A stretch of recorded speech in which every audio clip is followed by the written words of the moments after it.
Today we discuss Part 7 of 7 QC tool. In this video we will discuss about cause-effect diagram. Cause and effect diagram. So what is cause and effect diagram? A tool that shows systematic relationship between an effect and its causes. A diagram which shows the relationship between quality characteristics and the cause factor. An effective tool to systematically generate ideas about the causes of problem. Cause and effect diagrams, also called Ishikawa diagrams, or herringbone diagrams, or fishbone diagrams. Next, underlying principle of cause-effect diagram. It enables team to identify, explore and graphically display all possible causes contributing to the problem.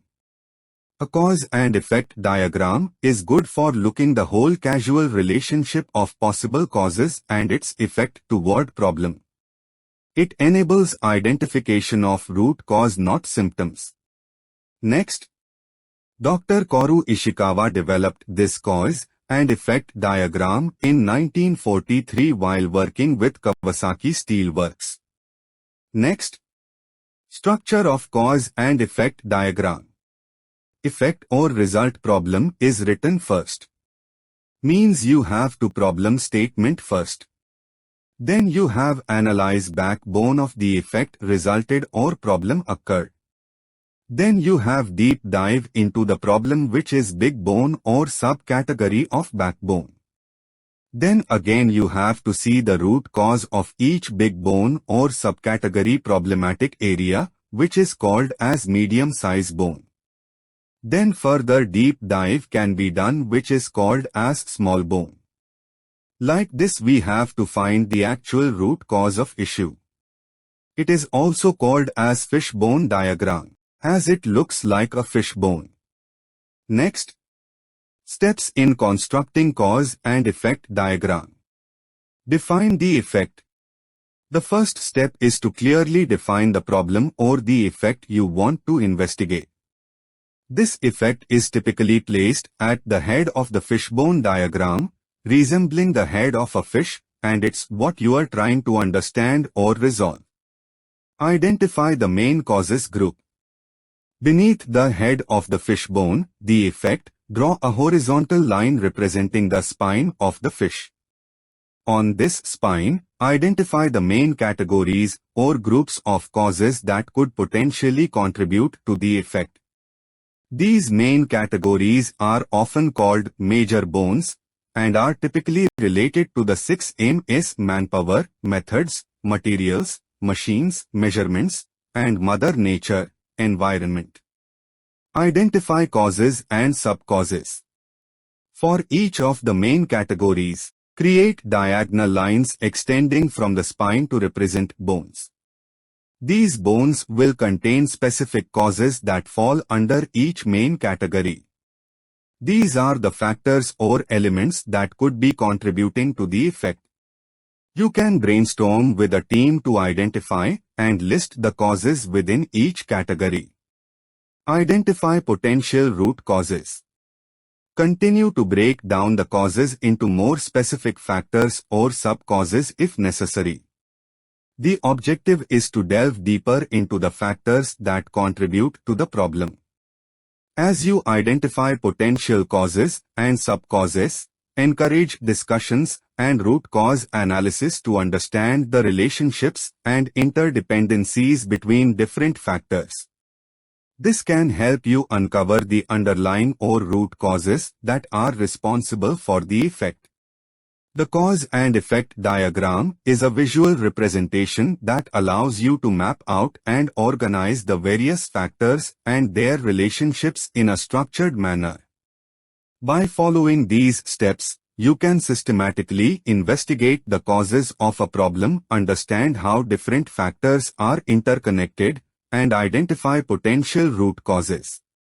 This tool is particularly valuable in quality management, process improvement, and problem-solving processes as it provides a visual and collaborative way to explore the complexities of a problem and determine the most effective solutions.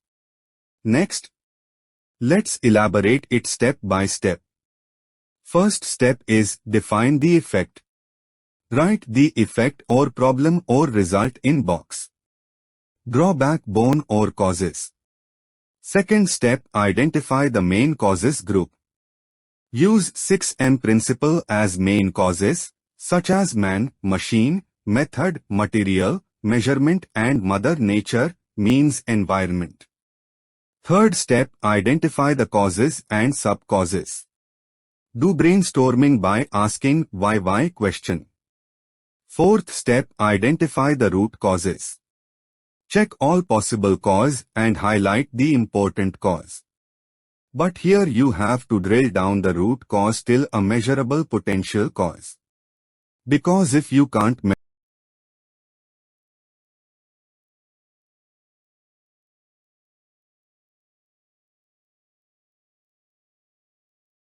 this is another example of cause and effect diagram.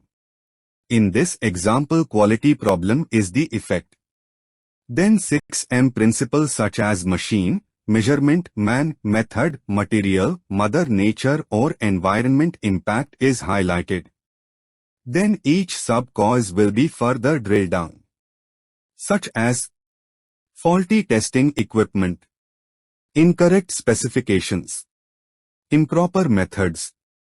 These are measurements-related issues which may be present there. Then, poor supervision, lack of concentration, inadequate training. These are man-related issues which may be present there. Then, out of adjustment, tooling problems, old or worn. These are machine-related issues which may be present there. Defective from vendor, not to specifications, material or handling problems. These are material-related issues which may be present there. Then, deficiencies in product design, ineffective quality management, poor process design. These are method-related issues which may be present there. Then, inaccurate temperature control, dust and dirt. These are environment-related issues which may be present there. Then why analysis will be done, each cause identified.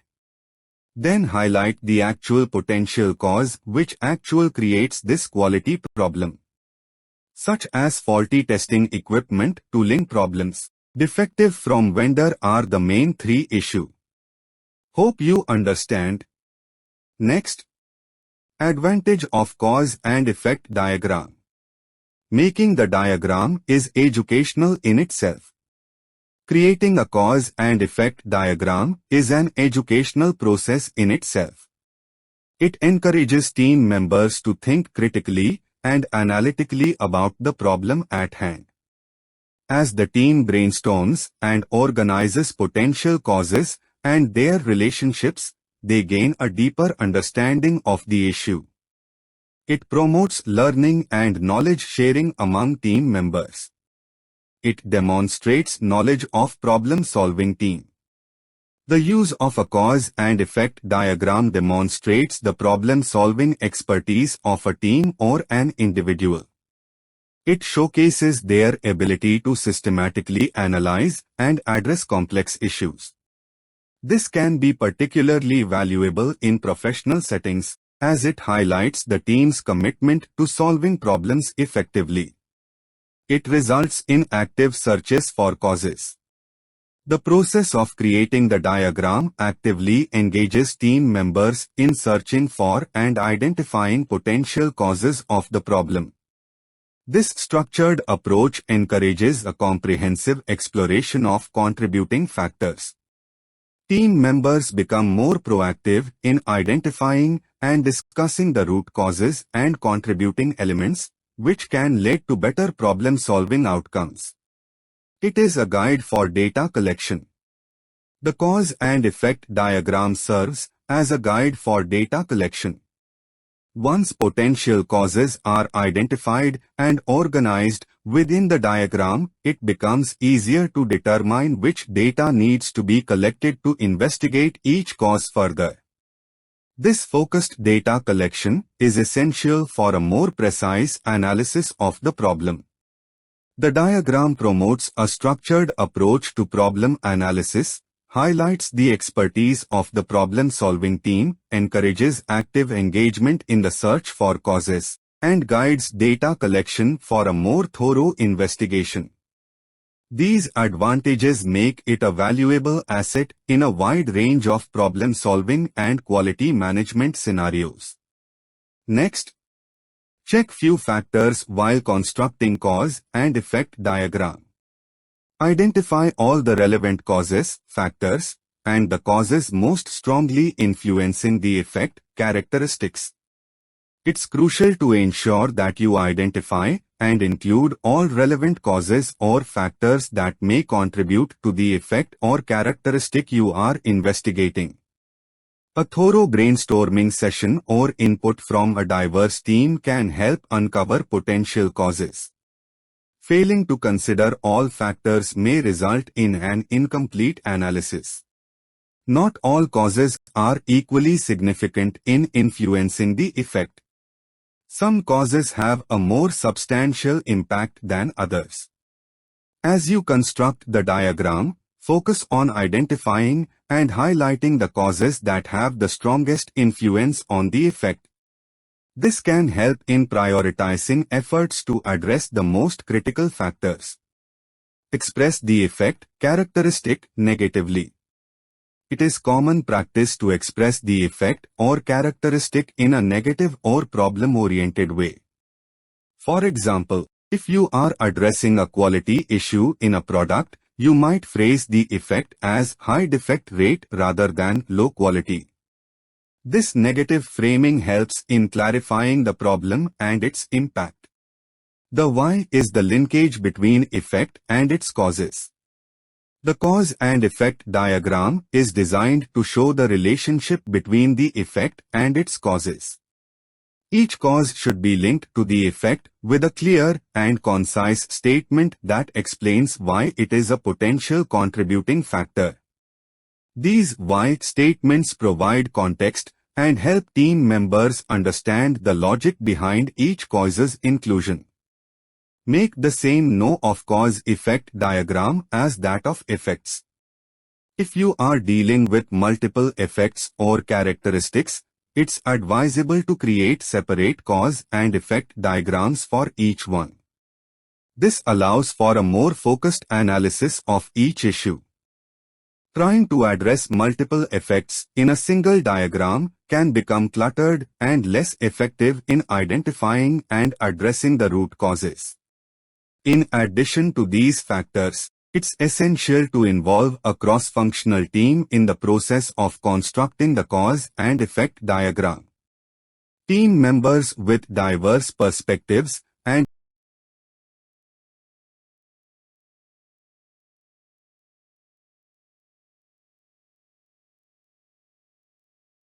Next, what are the typical causes for non-conformance or defects? If we take machine factors, then it may be. Here, I'll elaborate on the typical causes for non-conformance or defects, with a focus on machine-related factors. Inadequate process capability. This is a common machine-related factor that can lead to non-conformance. Inadequate process capability refers to the limitations of the machines or processes to consistently produce products within specified tolerances. If a machine lacks the necessary precision or control, it can result in variations and defects in the final product. Incorrectly designed tooling. Tooling, including molds, dies, and fixtures, plays a crucial role in manufacturing processes. If the tooling is not designed correctly or if it becomes misaligned, damaged, or improperly adjusted, it can lead to defects in the products being manufactured. Worn tools, jigs or dies. Over time, the wear and tear of tools, jigs, dies, and other machine components can lead to non-conformance. As these components degrade, they may no longer produce parts with the required precision and quality, resulting in defects. Poor maintenance. Regular maintenance of machines is essential to ensure their optimal performance. Neglecting maintenance can lead to various issues, such as misalignment, lubrication problems, or component wear. These problems can ultimately cause defects in the products being produced. Equipment affected by environmental factors, such as heat, humidity, etc. Environmental conditions can also impact the performance of machines. Factors like temperature, humidity, and exposure to contaminants can affect the accuracy and stability of machines. Machines that are sensitive to environmental factors may produce non-conforming products when conditions are not controlled. If we see material factors, then it may be use of untested materials. Non-conformance can occur when untested materials are introduced into the manufacturing process. Using materials that have not undergone proper testing or quality checks can result in unpredictable variations in the final product. This can lead to defects, as the material's properties may not meet the required specifications. Mix-up of materials issue. The mix-up of materials can lead to non-conformance. This can happen when different materials are inadvertently combined during the production process. Such mix-ups may result from inadequate labeling, incorrect storage, or errors in material handling. Using the wrong material can lead to defects and compromise product quality. Substandard material accepted on concession because of non-availability of correct material issues. Sometimes, due to the non-availability of the correct material, substandard materials are accepted on concession. While this may be a temporary solution to maintain production, it can lead to non-conformance or defects. Substandard materials may not meet quality standards or specifications, and their use can compromise product performance and safety. Inconsistency in specifications on the part of vendors related issues. Material specifications provided by vendors can vary, and inconsistencies in these specifications can result in non-conformance issues. When vendors supply materials with differing specifications than what was initially agreed upon, it can lead to discrepancies in the manufacturing process. Such inconsistencies can result in defects in the final product.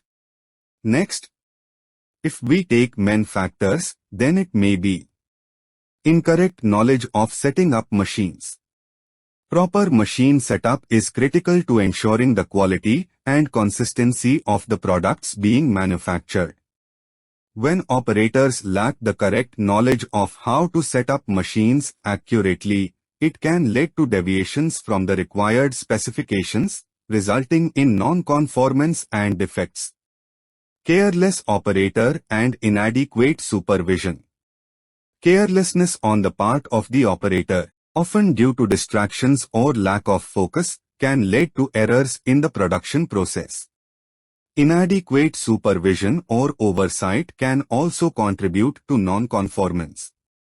Operators who are not closely monitored may not adhere to established procedures or quality standards, which can result in defects. Undue rush by the operator to achieve quality targets. Pressure to meet production quotas or quality targets can sometimes lead operators to rush through tasks, bypassing critical quality checks and procedures. This haste can lead to errors, omissions, and deviations from the intended process, resulting in non-conformance or defects. Lack of understanding of drawing instructions relating to a process. In many manufacturing processes, detailed drawing instructions guide operators on how to produce products accurately. When operators do not fully understand these instructions or misinterpret them, it can lead to incorrect assembly, machining, or production steps, causing non-conformance. Operator does not possess requisite skill for operating machines. Operating complex machinery requires specific skills and training. When operators lack the necessary skills or experience to operate machines effectively, it can lead to errors, misalignments, and deviations from quality standards, resulting in non-conformance and defects. Next, if we consider method factors, then it may be inadequate process controls. Effective process controls are essential for ensuring that manufacturing and production operations are carried out consistently and within specified limits. Inadequate or poorly implemented process controls can result in variations, deviations, and non-conformance. This may include deviations in temperature, pressure, speed, or other critical parameters. Non-availability of proper test equipment. The availability of appropriate test equipment is crucial for conducting quality checks and inspections during the production process. If the required test equipment is not readily available, it can lead to skipped quality checks, improper measurements, or reliance on suboptimal equipment, potentially resulting in defects. Test equipment out of calibration. Accurate and reliable test equipment is only effective if it is properly calibrated. Test equipment that is out of calibration can produce inaccurate measurements and results. When measurements are not accurate, it can lead to incorrect decisions regarding product quality, contributing to non-conformance. Vague inspection or inspectors do not possess the necessary skill testing instructions. Inspection procedures and instructions need to be clear, precise, and comprehensive. Vague inspection instructions can lead to misinterpretation or inconsistency in the inspection process. Additionally, inspectors who lack the necessary skills and training may overlook defects or make incorrect judgments regarding product quality. Comprehensive and well-defined testing instructions are essential for conducting quality checks effectively. If testing instructions are incomplete, unclear, or not followed properly, it can result in non-conformance. Operators or inspectors may not conduct the necessary tests, or they may not follow the correct procedures, leading to defects. Thank you for watching this